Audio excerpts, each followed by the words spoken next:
bahwa dalam suatu negara modern perlu ada pengawasan, perlu ada transparansi dalam menjalankan kekuasaan. Kita faham sejarah umat manusia.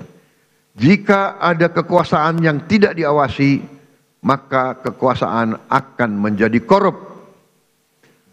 Kekuasaan yang absolut akan menjadi korup secara absolut. Kita faham bahwa korupsi adalah masalah besar di bangsa kita. Perilaku korupsi ada di setiap eselon birokrasi kita.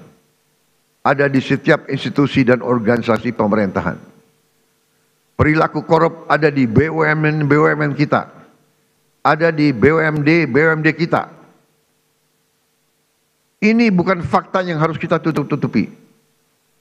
Setelah 299 hari saya memimpin pemerintahan eksekutif, saya semakin mengetahui berapa besar tantangan kita.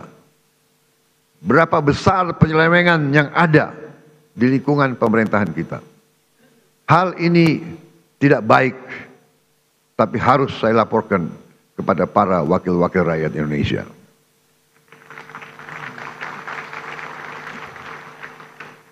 Dalam pidato pelantikan saya di sini, saya sampaikan, bangsa Indonesia harus berani melihat kekurangan-kekurangan sendiri. Harus berani melihat kesalahan-kesalahan kita sendiri. Harus berani melihat penyakit-penyakit yang ada di tubuh kita, agar kita bisa perbaiki kekurangan-kekurangan tersebut. Tanpa mau mengakui, tidak mungkin kita mampu memperbaiki. Saya disumpah untuk melaksanakan perintah Undang-Undang Dasar Republik kita. Karena itu, saya tidak ada pilihan lain selain memimpin upaya pemberantasan korupsi dan penyelewengan di semua lembaga eksekutif dan pemerintah. Itulah sebabnya pada awal tahun 2025 ini kami telah identifikasi dan telah selamatkan 300 triliun uang, 300 triliun rupiah dari APBN yang kami lihat rawan diselewengkan. Di antaranya anggaran perjalanan dinas luar dan dalam negeri yang begitu besar, anggaran alat tulis kantor yang begitu besar, dan berbagai anggaran yang selama ini jadi sumber korupsi dan sumber bacaan. Efisiensi ini diperintah oleh Undang-Undang Dasar kita, yaitu ayat 4 pasal 33 Undang-Undang Dasar Negara Republik Indonesia. 300 triliun rupiah kami geser untuk hal-hal yang lebih produktif dan langsung bisa dirasakan rakyat banyak. Majelis yang terhormat, sebagai Presiden Republik Indonesia, saya bertanggung jawab atas pemerintahan eksekutif. Saya berkewajiban menegakkan hukum demi keselamatan bangsa. Saat ini kita menghadapi realita terjadi kebocoran kekayaan negara kita dalam skala yang sangat besar. Kita mengalami suatu kondisi yang saya sebut net outflow of national wealth. Janganlah kita menghabiskan tenaga kita untuk mencari siapa yang salah. Kita tidak ada waktu. Kita tidak punya cukup energi untuk mencari kesalahan orang. Pemerintah yang saya pimpin harus memusatkan diri untuk mencari solusi yang tepat dan cepat atas masalah pokok ini. Ibarat sebuah badan, kalau darahnya terus mengalir keluar, maka pada suatu titik badan itu akan mati. Kalau mengalirnya kekayaan kita ke luar negeri, kita biarkan terus-menerus, kita berpotensi jadi negara gagal. Karena itu saya berkewajiban untuk mengambil langkah-langkah yang perlu, walaupun itu sulit dan juga tidak populer bagi pihak-pihak tertentu. Saya harus mengambil langkah-langkah untuk menyelamatkan kekayaan negara. agar bisa digunakan untuk kepentingan bangsa kita di hari ini dan di hari esok, untuk kepentingan generasi sekarang dan generasi mendatang. Terus terang saya katakan di sini di hadapan saudara-saudara sekalian, kalau kita konsekuen menjalankan apa yang telah dibuat oleh para pendiri bangsa kita, oleh Bung Karno, Bung Hatta, Bung Syahrir, Haji Agus Salim, tokoh-tokoh generasi 45, yaitu rancang bangun, blueprint negara, bagaimana negara harus dijalankan, yang semua sudah tertuang dalam Undang-Undang Dasar 1945. Saya yakin bangsa kita akan selamat. Undang-Undang Dasar 1945 harus kita pelajari. Undang-Undang Dasar 1945 janganlah menjadi mantra, janganlah menjadi slogan, hanya di bibir kita teriak-teriak terus. Undang-Undang Dasar 1945 adalah rancang bangun yang relevan, rancang bangun yang ampuh, rancang bangun yang nyata, dan rancang bangun yang operasional untuk kita gunakan. Saya melihat ada kecenderungan dari sebagian kaum elit Indonesia, sebagian orang-orang yang memandang dirinya paling pinter di Republik ini, mereka memandang bahwa pemikiran Bung Karno, pemikiran Bung Hatta, pemikiran generasi 45 tidak relevan lagi di zaman sekarang. Sudah kuno, sudah lawas untuk menghadapi tantangan abad ke-21. Menurut hemat saya, pemikiran tersebut adalah keliru.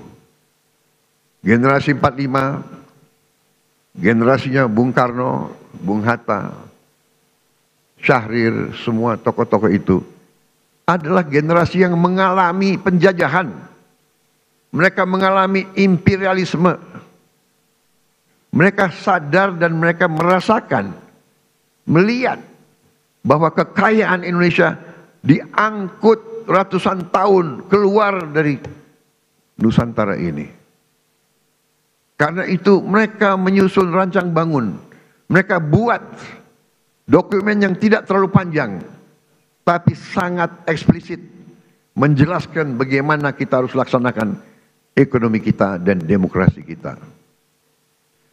Saya berkeyakinan apabila kita jalankan rancang bangun yang sudah dibuat oleh para pendahulu kita, kita akan jadi negara yang kuat.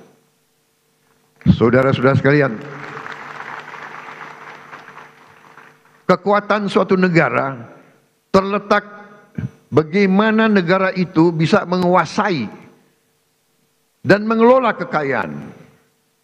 Karena itu kita harus berani koreksi apabila kita telah mengambil langkah yang keliru. Sungguh aneh negara dengan produksi kelapa sawit terbesar di dunia pernah mengalami kelangkaan minyak goreng. Ini aneh sekali. Tidak masuk di akal sehat. Dan ternyata memang itu ternyata adalah permainan manipulasi yang tadi sudah disinggung oleh Ketua DPR yang saya beri nama Serakah Nomex.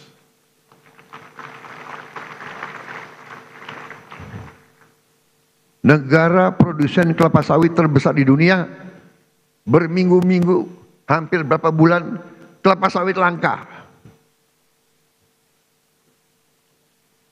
Saudara, juga sungguh aneh, kita subsidi pupuk, subsidi alat pertanian, subsidi pestisida, subsidi irigasi, waduk,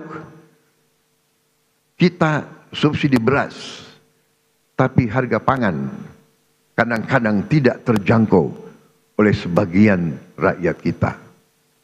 Keanehan-keanehan ini bisa terjadi karena ada distorsi dalam sistem ekonomi kita. adalah penyimpangan, bahwa sistem ekonomi yang diamanatkan oleh Undang-Undang Dasar 1945, terutama di pasal 33 ayat 1, 2, dan 3, telah kita abaikan. Seolah-olah ayat-ayat dalam pasal itu tidak relevan dalam kehidupan kita yang modern di abad ke-21 ini. Saudara-saudara sekalian, setelah saya pelajari secara mendalam, saya berkeyakinan Undang-Undang Dasar kita, terutama pasal-pasal yang saya sebut pasal-pasal pengaman, seperti pasal 33 ayat 1, 2, 3, dan 4, adalah benteng pertahanan ekonomi kita. Ayat 1, perekonomian disusun sebagai usaha bersama berdasar atas azas kekeluargaan. Azas kekeluargaan, bukan azas konglomerasi.